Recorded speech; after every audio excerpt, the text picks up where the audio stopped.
comenzar con la tarea. La tarea básicamente va a ser seguir el texto. Seguramente de la clase de hoy, no sé si vamos a terminar, pero espero por lo menos avanzar bastante para resumir y terminar en la clase que viene. Esa es un poco la idea. Lo que vimos hasta ahora de Williams es ubicar a Williams dentro del contexto de los estudios culturales, y en la clase anterior establecimos algunos puntos de confrontación del modelo general de los estudios culturales aplicados estrictamente al campo de la comunicación, comparado con las mass communication, o con lo que a veces en el texto, no en este, en otros textos, Williams llama como el modelo tradicional de la comunicación. Cuando Williams habla del modelo tradicional de la comunicación, está casi siempre pensando en términos de los estudios empíricos llevados adelante en Estados Unidos, y por lo tanto está hablando en general de las mass communication. Por lo tanto dijimos, en la confrontación de los estudios culturales como modelo general con las mass communication, el punto clave, más allá de los 4 puntos que vimos en la clase anterior, era la idea de un modelo unidireccional por el lado de los mass communication enfrentado a un modelo tripartita de la comunicación. Este modelo tripartita implicaba que no se puede analizar la comunicación por fuera de los contextos históricos de producción. En ese sentido, aunque los estudios culturales hayan sido criticados por abandonar la vía tradicional marxista, uno puede decir que los estudios culturales fundamentalmente son estudios dentro de la tradición marxista, y por tanto una tradición materialista. Entonces, siempre que piensan en comunicación y en modelos de comunicación y producción histórica, están diciendo que toda forma de producción material, por ejemplo los bienes económicos, pero también los bienes simbólicos, se analizan como forma de producción histórica. Es decir, se produce en determinados contextos, con determinadas relaciones materiales de producción, y la producción de la comunicación y el funcionamiento de los medios no es ajeno a la forma de producción material que cualquier otro tipo de producto en la sociedad capitalista. Por lo tanto, decíamos, el modelo de comunicación de los estudios culturales supone analizar este modelo tripartita en un contexto histórico, en un contexto material de producción, y básicamente consistiría en tratar de dar cuenta de los desfasajes que hay entre los 3 momentos del proceso de comunicación: el momento de producción como emisión, el momento de distribución y el momento de recepción. Básicamente lo que están haciendo los estudios culturales en líneas muy generales es contraponer un modelo que, como vimos en el anterior, en el caso de Hall, un modelo de la comunicación concebida como transparencia, lo que podríamos llamar igualdad de código, unidireccionalidad y cosas por el estilo. Ese modelo de transparencia lo contraponen a la idea de una comunicación sistemáticamente distorsionada. La idea de sistemáticamente distorsionada quiere decir que en el proceso de comunicación, desde los momentos de producción-emisión hasta los momentos de recepción, hay desfasajes, pero que esos desfasajes no deben ser entendidos como accidentes, como disfuncionalidades, sino todo por el contrario. Los desfasajes entre los diferentes momentos del proceso de comunicación de alguna manera nos permiten establecer las diferencias culturales y sociales que están en juego en cualquier interacción comunicativa. Por lo tanto, el estudio de la comunicación debería tener en cuenta, desde un punto de vista materialista, culturalista, esos momentos de pasajes y entenderse a la comunicación en términos de comunicación sistemáticamente distorsionada. Más fácil, un solo código versus códigos que se enfrentan, que negocian, y que es la perspectiva de los estudios culturales. Y en ese contexto quedaba claro que entonces los medios para los estudios culturales no funcionan, los medios de comunicación, los medios masivos de comunicación, no funcionan o no deben ser entendidos como los entendían las mass communication, como si fueran instrumentos ahistóricos para justamente, neutramente, establecer cierto tipo de funcionamiento social que se justificaba en las mass communication bajo la idea que ellas recuerdan de organismo, funcionalidad, cumpliendo cierto mecanismo, o estableciendo ciertos mecanismos de retroalimentación para establecer homeostasis. Por lo tanto, los medios funcionaban para restablecer la homeostasis y se consideraban desde el punto de vista de la investigación administrativa como neutros. Bueno, Claramente, entonces, el modelo de los estudios culturales lo que hace es concebir a los medios como vehículos ideológicos. Esa es otra diferencia relevante. El concepto de ideología, la función ideológica de los medios, el proceso de comunicación como un proceso tripartita, son las claves del análisis de la comunicación a partir de los estudios culturales. Y particularmente en este contexto, entonces, ahora sí, tratando de ir al texto que tenemos como texto fuente, el punto es la relación entre tecnología e instituciones sociales. Y fundamentalmente el centro de debate de este texto tiene que ver con manejar ciertas distinciones para confrontar el modelo que están proponiendo los estudios culturales, y particularmente William, con el modelo que hemos visto como tradicional. ¿Por qué es importante la distinción entre técnica y tecnología, que va a ser la base de todo el artículo? La diferencia está en que si asumimos, como veníamos manejando del año anterior, aunque algunas observaciones hicimos, que técnica y tecnología, como lo usamos corrientemente, funcionan como sinónimos, perdemos un matiz en esa falta de diferenciación entre técnica y tecnología, perdemos un matiz que es relevante para la concepción de los estudios culturales de la comunicación. Repito, la diferencia entre técnica y tecnología, que en nuestro uso cotidiano, incluso en las clases los hemos usado como sinónimos, si no hacemos una distinción entre técnica y tecnología, perdemos un matiz al perder la diferencia que es relevante para el modelo de comunicación de los estudios culturales. Por lo tanto, si esto es así, todo el artículo va a girar en tratar de argumentar, y eso es lo que ustedes tienen que quedarles claro, todo el artículo va a tratar de argumentar por qué esa diferencia entre técnica y tecnología es relevante para el modelo de comunicación de los estudios culturales. Es decir, la diferencia entre técnica y tecnología debe sostener la idea de un enfoque materialista, culturalista de la historia, de los medios, debe sostener la idea de un modelo tripartita, debe sostener la idea de la distorsión sistemática. O sea, hay un sentido entonces en que la diferencia entre técnica y tecnología debe estar correlacionada con estos puntos. ¿Queda claro? ¿Queda claro para todos? Sí. Me falta una cosita. Usted dijo que perdía una matiz. Un matiz. Si perdemos la diferencia entre técnica y tecnología y la usamos como sinónimos a estos términos, al usarlo como sinónimos perdemos el matiz que fundamenta o que le da validez al modelo de los estudios culturales. Entonces decíamos, el paso subsiguiente es, si esto es así, esto que acabo de decir, entonces todo el artículo gira en tratar de fundamentar por qué la diferencia es relevante entre técnica y tecnología y cómo se muestra que esta diferencia se correlaciona con el modelo tripartita, con la idea de distorsión sistemática, con la idea de producción histórica material, ¿sí?, de la comunicación. ¿De acuerdo? Que eso es lo que ustedes les tienen que dar como resumen final una vez que hayamos trabajado el texto. ¿Cómo? ¿La diferencia? No es un supuesto porque no es algo que está, cuando es un supuesto es algo que está asumido sin argumentación. Y aquí no se asume, aquí se justifica, se proporciona como argumento. Se trata de mostrar incluso empíricamente, haciendo relevancia, como ustedes habrán visto algunos, espero en el texto, dando cuenta de casos. Por ejemplo, el caso de la escritura, el caso de la radio, con ejemplos empíricos. Se trata de mostrar de la importancia de la diferencia y se trata de argumentar en favor de la diferencia. Entonces no es un supuesto, si yo acepto esto, se sigue lo demás. Es un supuesto. Aquí no es. Esto que yo propongo como un elemento más del modelo de comunicación, de alguna manera debe ser argumentado y el texto argumenta sobre eso. Bien. Sí. El texto se dice capítulo 1 y 2. No, hay dos y no. Está, el texto es el capítulo 4 del libro que se llama Comunicación Social, en español, no, perdón, el de Historia de la Comunicación, capítulo 4. El de Historia de la Comunicación, volumen 2, capítulo 4. Sí, el capítulo 1 y 2 es de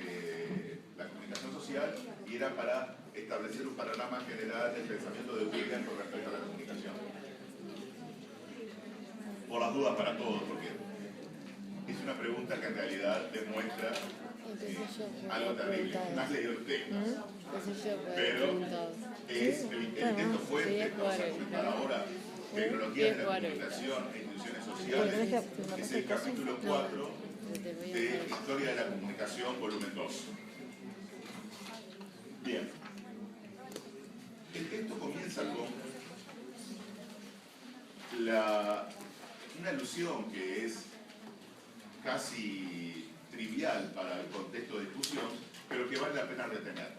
La mayor parte del texto y de la argumentación del texto consiste en establecer justamente una terminología que permita esa terminología ir analizando los fenómenos históricos de producción y desarrollo de los medios de comunicación y a partir de esta terminología y estas distinciones analíticas quiere decir distinciones que pueden descomponer diferentes fenómenos en sus partes y mostrar para cada una de las partes sus relaciones, y de esa manera, al hacer este proceso de descomponer un fenómeno en sus partes y establecer relaciones entre ellas, se puede esclarecer el fenómeno mismo. Eso quiere decir, de una forma muy general, hacer un análisis de un cierto fenómeno. Casi como la idea que ustedes tenían en análisis químico, en química, descomponer, ¿sí?, un cierto compuesto en sus elementos y ver las relaciones que hay, por ejemplo, entre tantos átomos de no sé qué y tantos átomos de no sé qué. Analizar quiere decir descomponer en sus partes y ver las relaciones. Bien. El análisis, la descomposición que el texto propone de la relación entre tecnología y sociedad, entre técnica y sociedad en principio, apunta, como les decía, a que la relación entre técnica y sociedad, tecnología y sociedad, son cosas distintas y que hay que tener cuidado en la medida en que establecemos los vínculos entre estos dos términos, técnica y tecnología, con el otro término, sociedad. Por eso que el texto procura ser fundamentalmente analítico. Repito, tratar de esclarecer bien los puntos para que estas aparentes inofensivas relaciones entre técnica, tecnología y sociedad se vuelvan más claras, y al volverse más claras nos ilustren, nos den claridad con respecto a la función de los medios en la sociedad. Por eso es importante la terminología que usa William, y por eso que vamos a seguir el texto y ver cómo funciona. Dice, cuando pensamos en las comunicaciones modernas, pensamos de inmediato en ciertas tecnologías. Una serie de inventos eficaces parece haber cambiado permanentemente la forma en que debemos pensar la comunicación. Sin embargo, al mismo tiempo, las comunicaciones son siempre una forma de relación social, y los sistemas de comunicaciones deben considerarse siempre instituciones sociales. Ya presenta el tema estableciendo una terminología que, aunque aparentemente obvia, trivial quiere decir obvia, ¿no?, sin demasiada justificación, aunque aparentemente obvia y trivial, ya comienza a generar las condiciones en las cuales va a exponer el tema. Primero, estamos acostumbrados, con cierta obviedad y partiendo de cierto sentido común, a decir que hay ciertas tecnologías que han cambiado el mundo, y en el mundo contemporáneo mucho más. Por ejemplo, no sé, las computadoras personales, los computadores personales, basadas fundamentalmente, diríamos, en la digitalización, tipo Negroponte, ¿sí?, en Ser Digital, mostrando cómo un cambio tecnológico ha afectado al mundo de una manera relevante. Y el año anterior ustedes vieron que los cambios tecnológicos uno puede ubicarlos ya, obviamente, en tecnologías tan tradicionales hoy para nosotros como la escritura, que los grandes cambios técnicos o tecnológicos no se dieron solo con la digitalización, sino que la escritura puede considerarse ya una técnica sofisticada, y todo el libro de Ohm sobre oralidad y escritura es para mostrar eso. Bien, entonces eso nos parece de alguna manera obvio Y en el lenguaje cotidiano mantenemos esa forma de hablar, de decir que los cambios técnicos cambian el mundo. Y allí justamente decimos cambios técnicos o tecnológicos sin ninguna distinción. Y establecemos entonces un cambio técnico que transforma ¿qué? A la sociedad. Entonces contraponemos técnica y tecnología, por un lado, como sinónimos, y sociedad por el otro. Y decimos, un cambio técnico, un cambio tecnológico, genera un cambio social. Hablando así, lo que estamos estableciendo es como si hubiéramos o tuviéramos dos entidades distintas. La técnica por un lado, la técnica tecnología por un lado, y la sociedad por el otro. Y una entidad, las técnicas, ¿sí? Los medios, si quieren, materiales y los procedimientos para actuar, técnicas y tecnologías, afectan al otro término, a la otra entidad que es la sociedad. Y son dos cosas distintas. El punto es, está bien, esta forma de hablar, el sentido común, es razonable, pero no nos deja ver claramente lo que en principio aquí dice William, que primero, sin embargo, al mismo tiempo, las comunicaciones son siempre una forma de relación social. Y los sistemas de comunicaciones deben considerarse siempre instituciones sociales. Bien, las tecnologías, las técnicas, sobre todo, obviamente, en nuestro tema, las técnicas y tecnologías de la comunicación, si son siempre relaciones sociales, y es más, si deben ser consideradas instituciones sociales, entonces, lo que en el primer paso aceptamos como obvio y trivial, que hay dos tipos de entidades, dos tipos de términos, técnica y tecnología por un lado y sociedad por el otro, es una forma de hablar, pero no es del todo precisa, porque técnica y tecnología no se puede, en tanto técnica y tecnología de la comunicación, no se puede pensar por fuera de las relaciones sociales. O sea, en realidad no son dos términos independientes, que pueden existir con independencia uno del otro. Seguramente tendremos a pensar que las tecnologías podrían existir sin existir la sociedad. ¿Podría existir una tecnología sin existir la sociedad? Sociedad entendida ahora como organización, ¿sí? Normativa de las interrelaciones humanas en los diversos campos prácticos que los seres humanos actuamos. ¿Ya? Hay un sentido que uno dice, bueno, sí, claro, construimos una computadora o construimos lo que fuera y puede seguir existiendo aunque la humanidad perezca. O sea, hay un sentido ahí como, dado que hay una materia, una computadora, no sé, un libro que es un soporte tecnológico y es un medio de comunicación, va a seguir existiendo aunque no haya sociedad. Entonces uno diría, bueno, pero entonces puede existir materialmente con independencia de las relaciones sociales, ¿sí? Ese objeto, esa entidad. Pero efectivamente, el libro como libro es libro ¿para quiénes? Para alguien que pueda entender que es un libro y pueda diferenciar un libro de una piedra. Hay un sentido que si no hubiera relaciones sociales, no solo que no se podían producir libros, porque los libros básicamente son vehículos simbólicos. Tenemos, para decir una forma gruesa, una forma de codificación simbólica, un cierto lenguaje, una cierta estructura que está retenida en un soporte material. Supongamos el papel y no un libro digital. Pensemos en un sentido más tradicional, en un soporte de papel. Tenemos una entidad con un soporte material que resguarda, respalda, ¿sí? Una cierta codificación. Entonces, la manera de acumular es solo comprensible en la medida en que tenemos, primero, alguien que lo construyó, pero segundo, alguien que comprende y puede diferenciar ese medio de, no sé, una mera piedra o un pedazo de corteza de árbol, si quiere, con ciertas marcas. Entonces, hay un sentido obvio que un libro o un medio en sentido general, una técnica, una tecnología, solo tiene sentido en su realización efectiva y en ser reconocida como tal, ¿en virtud de qué? En virtud de existir la sociedad. Bien, miremos el otro término ahora. la sociedad puede existir sin técnica. Y ahí tal vez piensen de la misma manera, con sentido común, que en el primer caso. Si la sociedad es la organización de las prácticas humanas que están reguladas normativamente, es decir, que siguen normas, si la sociedad es eso, puede haber prácticas humanas, piensen en comunidades seguramente tribales, ancestrales. Yo diría, bueno, había sociedades y comunidades tribales que no tenían ni técnica ni tecnología.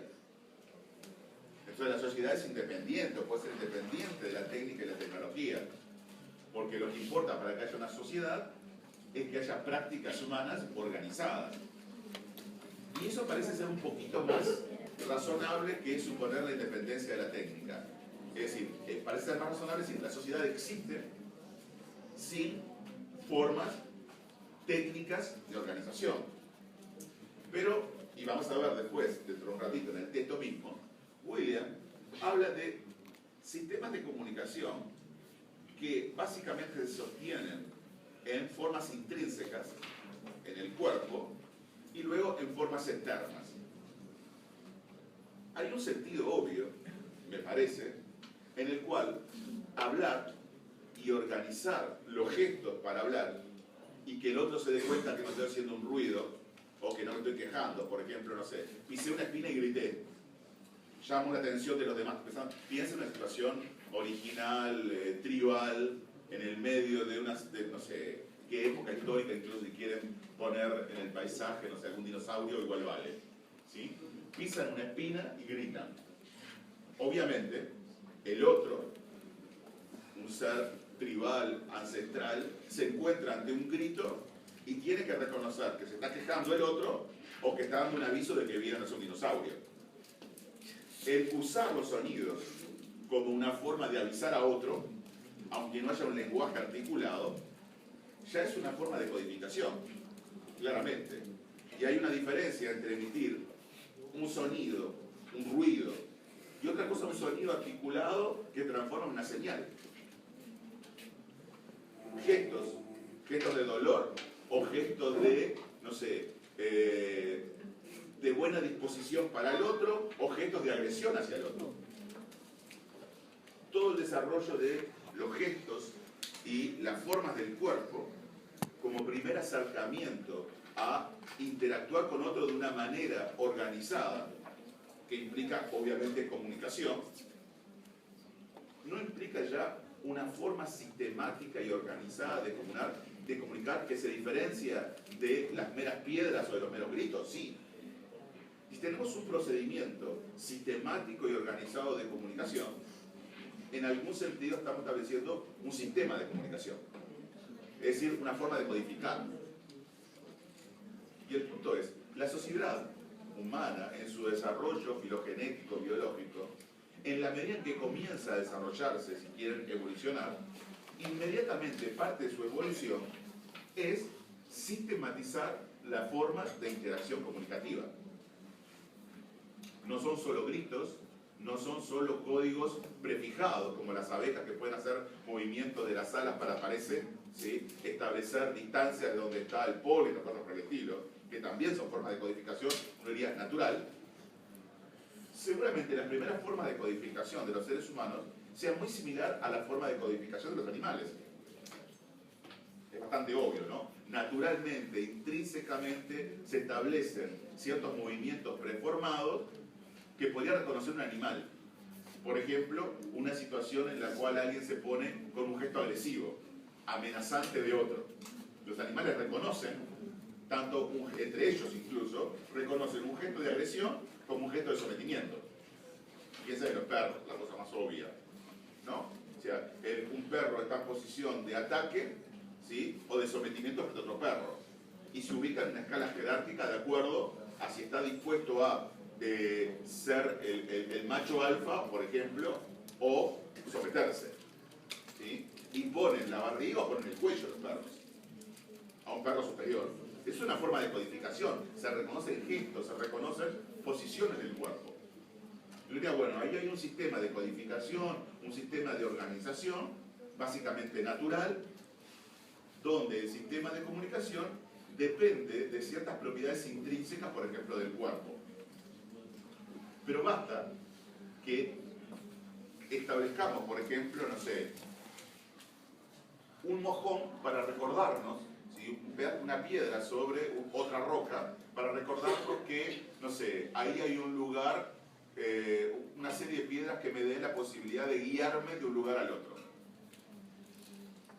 Ahí el sistema se volvió externo a mi cuerpo, ya no puedo decir que es natural, y ya estoy estableciendo ese sistema de comunicación como algo externo y simbólico.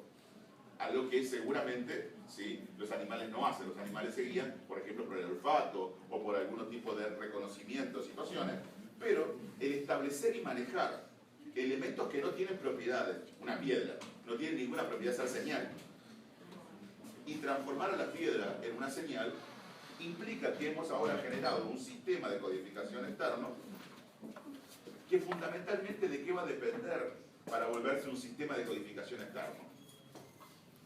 ¿Por qué la piedra puede transformarse en un signo? En un signo para guiarnos en el camino, para decir que ahí hay agua, para decir que, no sé, hay víboras, o que tengan cuidado, o lo que sea. ¿Qué se necesita para que la piedra adquiera ese carácter simbólico? Estar en lugar de otra cosa, quiero decir. Como un acuerdo. Como un acuerdo. La idea del símbolo incluso tiene esa noción. Un símbolo es una forma de representación de algo que ponemos en lugar de otra cosa que tiene sentido en la medida en que hay un acuerdo común.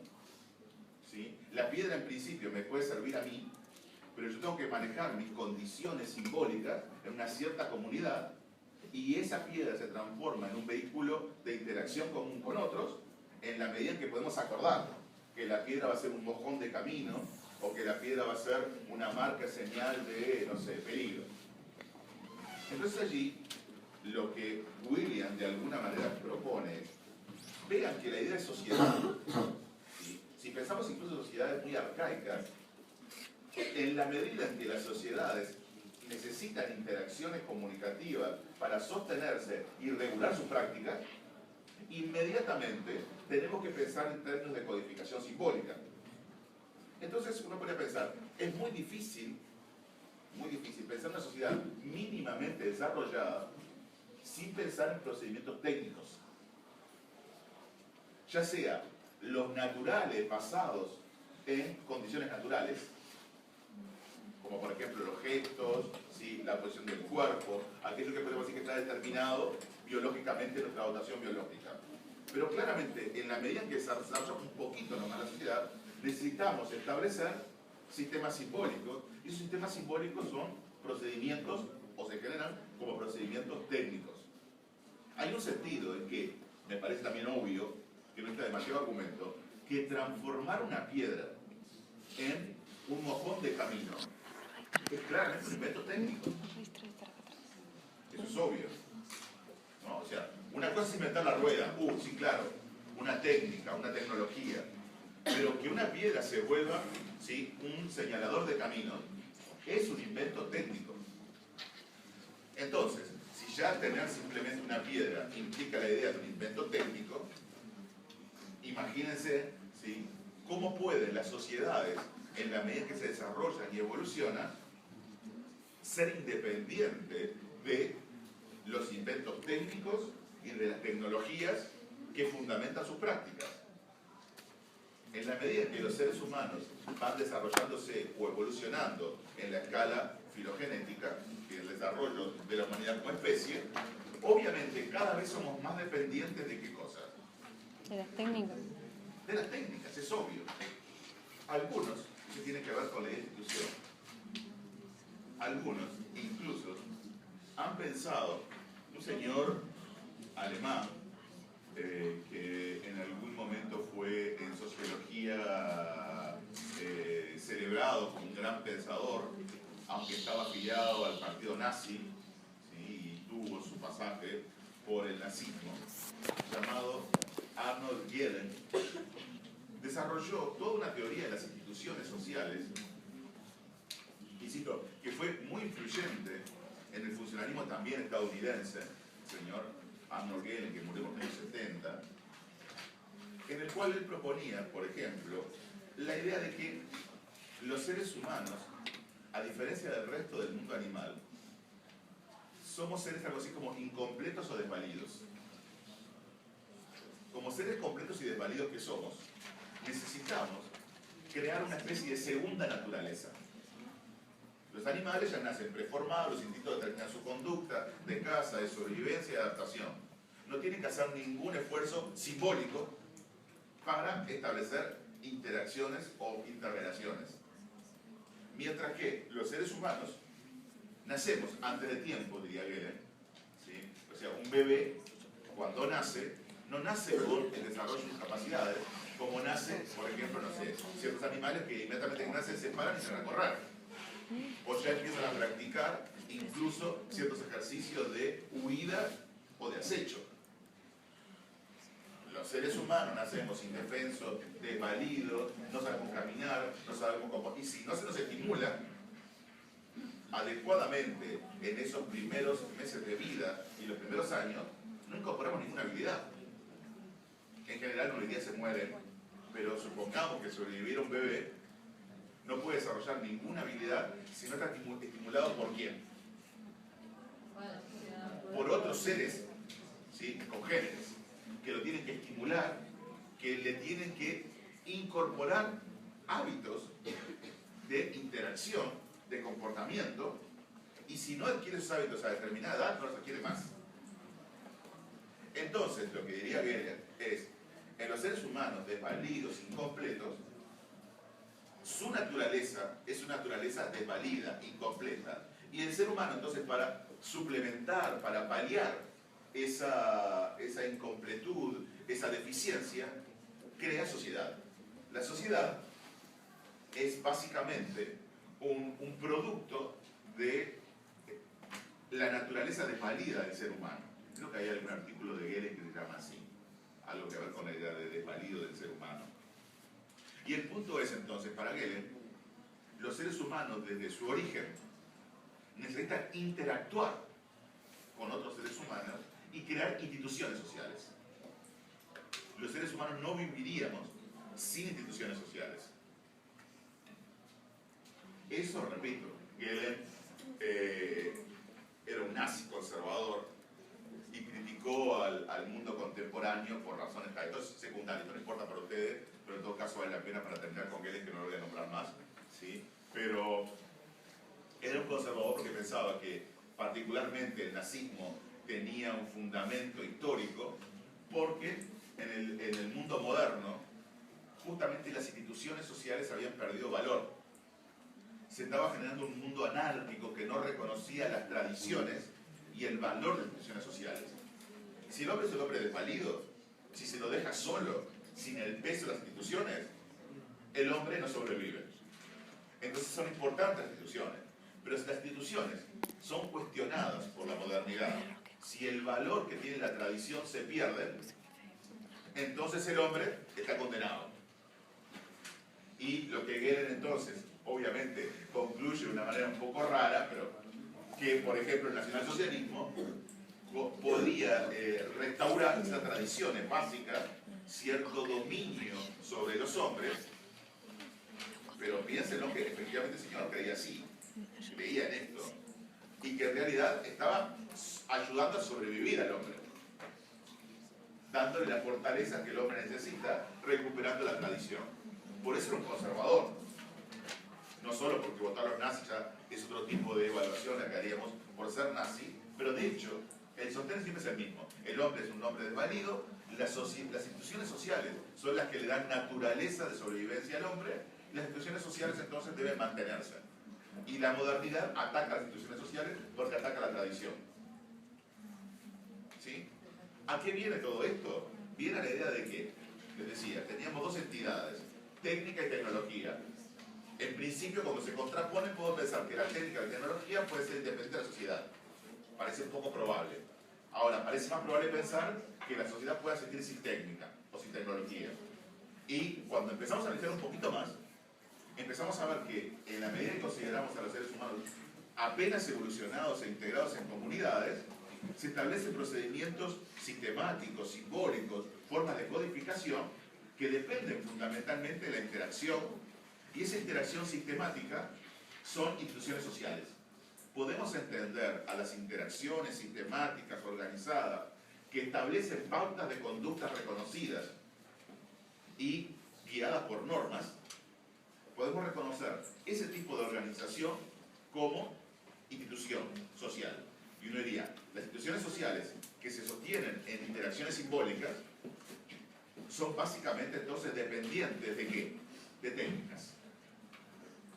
Si los procesos de organización son técnicas, por ejemplo, transformar una piedra en una guía de camino, entonces, ¿sí?, el lograr generar lazos sociales, comunidad si quieren, por aquello de que el término sociedad es un término bastante moderno, pero si quieren lograr organización comunitaria, relaciones estables entre individuos, eso se hace en virtud de procedimientos simbólicos, y esos procedimientos simbólicos son o dependen de procedimientos técnicos. Por lo tanto, vemos que sociedad, en el sentido más básico, es casi imposible ser pensado sin procedimientos técnicos. Algunos serán más naturales, dependientes de la naturaleza biológica humana, y fundamentalmente luego externos, lo que Hegel llama la segunda naturaleza. Pero entonces, segunda naturaleza o no, cada vez más los seres humanos somos más dependientes de las instituciones sociales. Y si las instituciones sociales son procedimientos técnicos, jerarquizados, ordenados, sedimentados normativamente, entonces prácticamente no podemos pensar en términos de sociedad sin pensar en términos de técnica.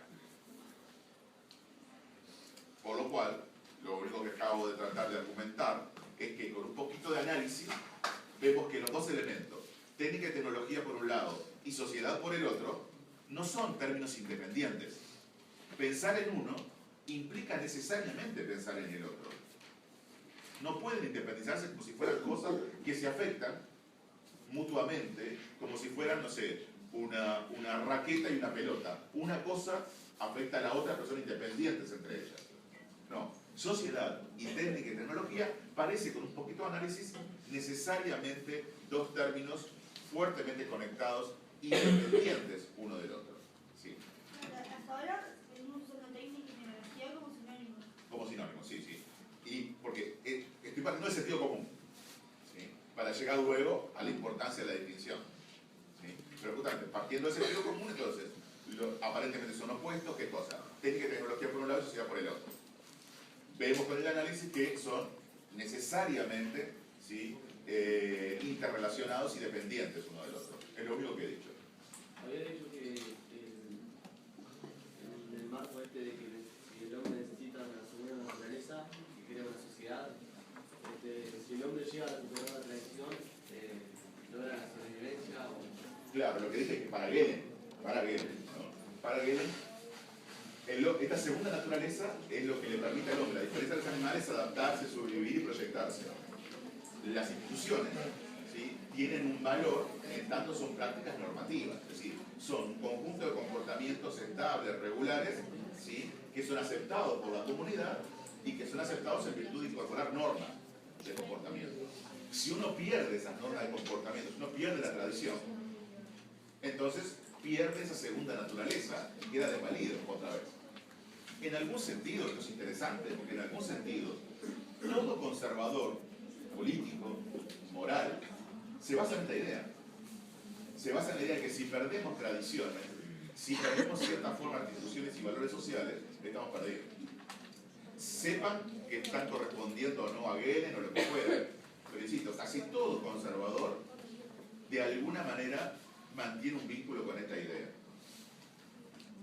Bien. En todo caso, para dar un paso más, lo que hemos establecido es una primera cosa, nada más, que instituciones sociales y técnica y tecnología son conceptos o términos que están completamente involucrados uno con el otro y que no son independientes. Pero podemos avanzar sobre la institución social, que es un elemento clave, por eso lo de Gehlen ahora, es un elemento clave en la perspectiva de los estudios culturales y particularmente en William.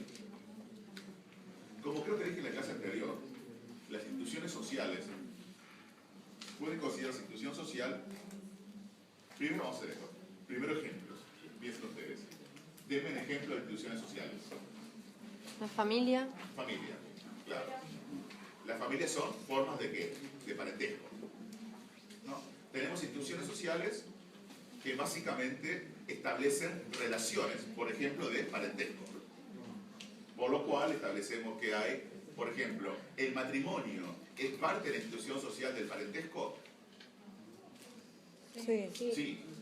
Y el matrimonio es una institución social. Una institución social que se encuentra subsumida, si quieren, la podemos ordenar, o subsumir quiere decir poner debajo de, ¿no? De una institución general que son las instituciones de parentesco. Familia, matrimonio y cosas por el estilo funcionarían como instituciones sociales de parentesco. ¿Qué otro tipo de instituciones puede haber? Educativas. ¿Sí? La escuela es básicamente una institución. Una institución, uno diría, cultural. Educa. Pero la escuela, y no solo la escuela, también la familia puede educar, también procedimientos informales, ¿sí? O sea, formas organizadas, ¿sí? Pero no dependientes, por ejemplo, de un poder centralizado, también pueden educar. Todas las formas de educación, todas las formas de producción de conocimiento, podríamos decir que se pueden también subagrupar bajo instituciones que podríamos llamar instituciones simbólicas, culturales. ¿Qué es una institución cultural? Una institución cultural es una institución en la cual fundamentalmente se producen formas de conocimiento, se transmiten y generan formas de conocimiento de diferente índole. Por ejemplo, enseñanza, producción científica, producción artística, son todas formas de producción cultural. Por tanto, hay instituciones culturales. Decíamos, por ejemplo, una gran división, instituciones de parentesco. Otra, instituciones culturales. ¿Qué otro tipo de instituciones? Religiosas. Uno diría, las religiosas podemos vincularlas también a las culturales porque dependen fuertemente de la producción simbólica. ¿Sí? Se puede enseñar, y hay instituciones religiosas vinculadas a la enseñanza, particularmente la religión, o a enseñanza en el sentido más general. ¿Sí? Básicamente las religiosas están dentro de las instituciones vinculadas a la cultura.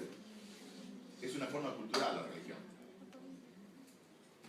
Grupos, digamos, de ocio por fuera de las escuelas, de la familia. Bien, pero las formas de ocio institucionalizadas también son formas culturales.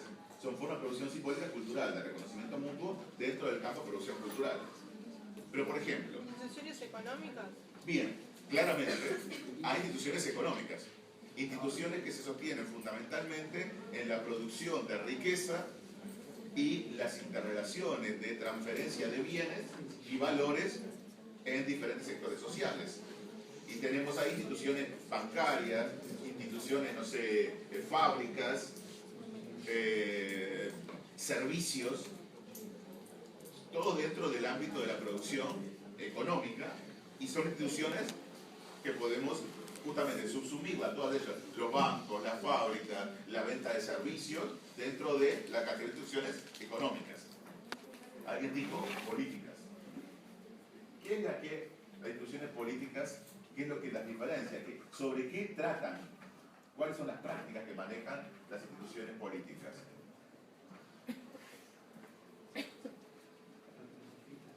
¿La qué? Las prácticas sofistas. Sí, que son sofistas los políticos, podría compartir contigo, pero no, quiero decir, lo económico trata con bienes materiales, intercambio de bienes, producción, ¿sí? De riqueza. Sí, todas son prácticas normativas. En cada una de las prácticas, ¿sí? Institucionales, y ahí va el punto, las prácticas institucionales económicas son normativas, hay reglas de mercado y prácticas para generar ganancias, más formales o más informales, pero hay reglas claras y otras que debe entender o aprender cualquiera que se dedique a la actividad económica. La actividad cultural también, no todo es arte, aunque yo quiera hacer arte hay ciertas normas, aunque si yo quiero enseñar hay ciertas normas, si quiero producir conocimiento hay ciertas normas. Todas las prácticas institucionales son normativas. Bien, pero digamos, La cultura o las instituciones culturales básicamente sostienen en prácticas normativas de producción simbólica. Las prácticas económicas en producción de bienes materiales. Las prácticas, decíamos, de parentesco en establecer normas de relacionamiento, ¿sí? Ya sea que regulan, ¿sí?, los vínculos entre los individuos de pertenencia a ciertos grupos. Bueno, los políticos ¿sobre qué tratan? El poder. Sobre el poder. Relaciones de poder. Básicamente relaciones de poder. Formas de acceder y de manejar el poder. ¿Un partido político para qué? ¿Sí? Para manejar el poder y acceder al poder. Entonces, las instituciones políticas son básicamente instituciones que manejan las formas de poder, y se podría agregar una que es difícil que ustedes la incorporen rápidamente. Esta clasificación que estoy haciendo, y no es casual, se maneja normalmente en los manuales de sociología la idea de que las instituciones se pueden dividir en 5 categorías. Por eso estoy proponiendo estas. ¿Sí? No es que se me haya ocurrido porque soy muy inteligente, aparte de serlo, y entonces esto lo traigo de un manual. La idea básica es que ustedes comprendan la idea de institución y las diferentes esferas de prácticas institucionales. Hay una quinta, dijimos 4 hasta ahora, dijimos instituciones de parentesco, instituciones económicas, instituciones políticas y culturales. Pero también hay instituciones de, uno podría decir, la primera es algo así como de segmentación social o de diferenciación social.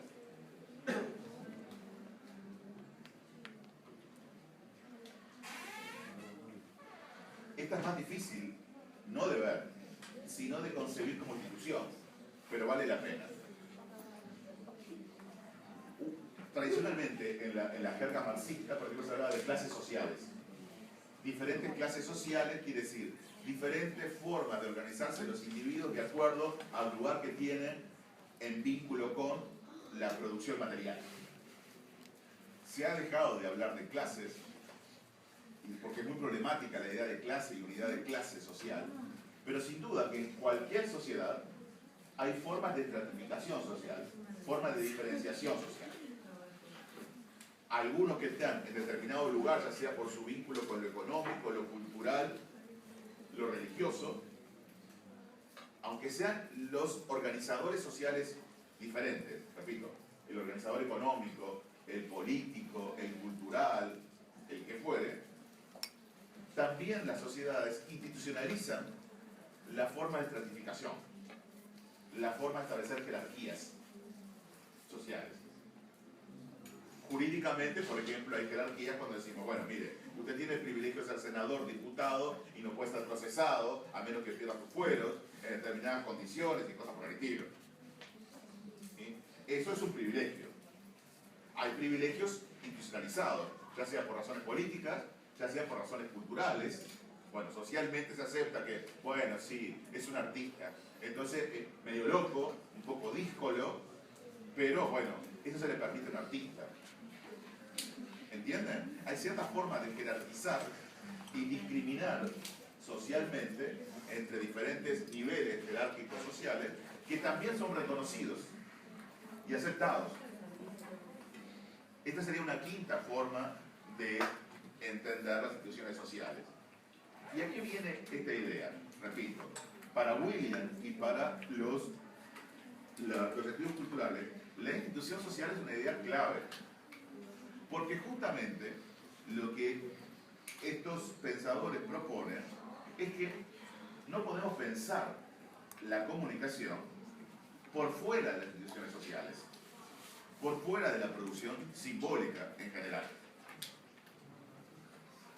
Por eso, cuando tengamos que pensar la función de los medios y tengamos que pensar la relación entre técnica y tecnología y sociedad, es imposible pensar la técnica y la tecnología en su vínculo con la sociedad sin pensar en instituciones sociales. La idea es, la comunicación, en algún sentido, funciona como un soporte básico para generar instituciones sociales. la comunicación es en sí mismo una forma de institución social.